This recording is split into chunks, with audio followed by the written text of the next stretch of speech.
اعوذ باللہ من الشیطان الرجیم بسم اللہ الرحمن الرحیم۔ میرے بھائیوں، میں آج آپ کو ایسے وظیفے کے بارے میں بتانا چاہتا ہوں جس کے کرشمات دیکھ کر انسان خود حیران رہ جاتا ہے، کیونکہ اس کو صحابہ کرام کے لیے نبی کریم صلی اللہ علیہ وسلم نے اس کی بہت زیادہ تلقین فرمائی تھی۔ غزوہ بدر میں چونکہ حالات انتہائی سخت تھے، اس کے باوجود جب اس کی تلقین فرمائی صحابہ کرام نے تو اللہ پاک نے آسمانی فرشتے نازل کر کے صحابہ کرام کی مدد کی۔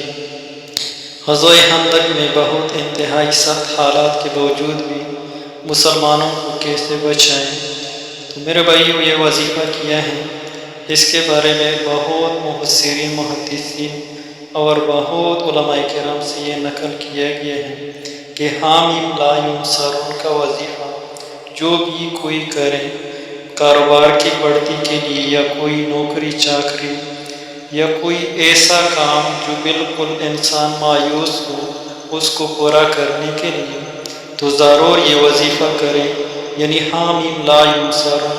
یہ ایک قرآنی آیات ہے اور بہت مختصر ہے اور بہت کم وقت میں یہ کر سکتا ہے۔